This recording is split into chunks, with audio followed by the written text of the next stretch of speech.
एक गांव में एक गरीब महिला थी जो हनुमान जी की पूजा करती, उन्हें भोग लगाती और फिर खुद कुछ खाती पीती थी। वो रोज हनुमान जी को रोटी का चूरमा बनाकर भोग लगाती थी और भोग लगाते समय कहती, लाल लंगोट हाथ में घोटी, मैं आपको खिलाऊं, खाइए रोटी। उसकी बचपन से यही दिनचर्या थी। जब तक उसके बेटे की शादी नहीं हुई थी तब तक तो ठीक था।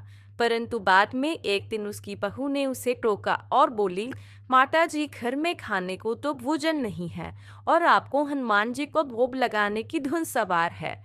परंतु वह नहीं मानी। तो उसकी बहू ने एक दिन उसे एक कमरे में बंद कर दिया। वो महिला 6 दिनों तक उसी कमरे में बंद रही। उधर एक दिन उसके बेटे की नौकरी छूट गई और वो लोग दाने दाने को मुहताज हो गए। तभी उस महिला के कमरे में एक ब्राह्मण प्रकट हुए और उस महिला को उसी मंत्र के साथ खाने को रोटी का चूरमा दिया जिस मंत्र से वो हनुमान जी को भोग लगाती थी। तब उस महिला ने खाने से मना कर दिया और बोली, आज तो आप खिला देंगे, पर बाद में कौन खिलाएगा? तब ब्राह्मण बोले, मैं रोज आऊंगा तुम्हें भोजन कराने। तब महिला ने भोजन स्वीकार कर लिया। उसी दिन उस महिला की बहू को उसकी सास का ध्यान आया। कब उसने कमरे में देखा तो बहू भोजन कर रही थी।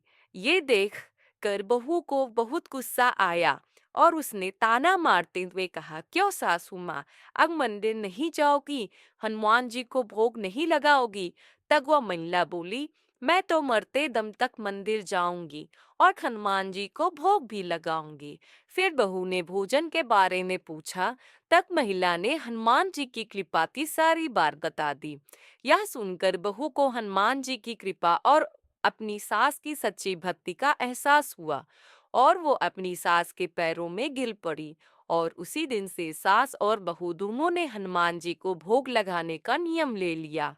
हे हनुमान जी महाराज, आप हम सब पर भी अपनी कृपा बनाए रखना।